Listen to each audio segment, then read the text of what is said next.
Promotion जमीन पे होता है। रोज लाइव आकर क्या प्रमोशन करूं मैं? हमारे धीरज सर का कहना है कि आप लाइव आइए भैया, लाइव आकर प्रमोशन। भाई लाइव, धीरज भाई लाइव नहीं, कितना लाइव आऊंगा मैं? मेरे लाइव आने से चीजें थोड़ी सुधरेगी। इतनी प्यारी सिनेमा बनाए हैं आप, थोड़ी सी हिम्मत करना है, कलाकार को ले जाना है। लेकिन कलाकार अपने मन से कहाँ जाएगा?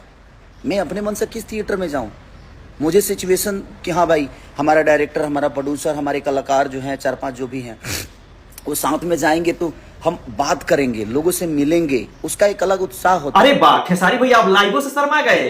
आप लोग देखे अभी अभी खेसारी लाल यादव लाइव आए हुए थे, वो भी डांस फिल्म के लेके। शायद इनको डायरेक्टर बोल दिया था कि आप लाइव आइए और फिल्म का प्रमोशन करिए, लेकिन खेसारी लाल यादव को अच्छा नहीं लगा। खेसारी लाल उसी बारे में लाइव आए थे, बोल रहे थे हम कहां कहां क्या करें, मतलब फुर्सत नहीं है, चाहे आप बताइएगा यहाँ आना है, वहां आना है, इस सिनेमा घर में आना है, उस सिनेमा घर में जाना है, तो आदमी आ सकता है, प्रमोशन कर सकता है। लेकिन खेसारी लाल यादव फिर उनके बातों पे लाइव आए थे और बोल रहे थे, अपना दुख सुख सब सुना रहे थे, आप लोग सुन भी किए। लेकिन एक बात और बता देना चाहता हूं, डंस मूवी आप लोग जाके देखिए, डंस बहुत बेहतरीन और खतरनाक फिल्म है। उससे पहले हम लोग थोड़ा सोचते हैं, एंजॉय कर लेते, क्योंकि फगुनाहट का महीना चढ़ गया है ना, तो ये लीजिए ना।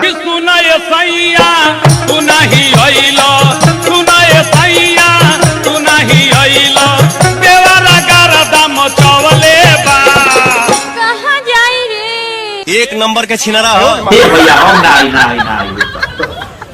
तो अभी अभी फगुनाहट के महीना में आप लोग ये वीडियो देखे, कैसा लगा? जुगी और काजल राघवानी के मजा आ गया होगा। तो हाँ, हम आप लोगों से अभी बात करेंगे खेसारी लाल यादव के बारे में बात। तो खेसारी लाल यादव शायद पवन सिंह बिचवा में कुछ टूर मारे थे, लाइव आकर ये हो गया, वो हो गया, ये काटा, वो काटा, मतलब मैं ट्रेंडिंग हूँ, इसी कारण शायद खेसारी लाल यादव शर्मा गए थे। आप लोगों को पता ही होगा। हाँ, तो आप लोग क्या सोचते हैं खेसारी लाल यादव के बारे में? वो कितना मेहनती है, और पवन सिंह के बारे में भी आप लोग क्या सोचते हैं? वो लाइव नहीं आते जल्दी, तो इसके लेके थोड़ा आप लोग कमेंट में बताइए। और हाँ, इस वीडियो के ज्यादा से ज्यादा शेयर करिए।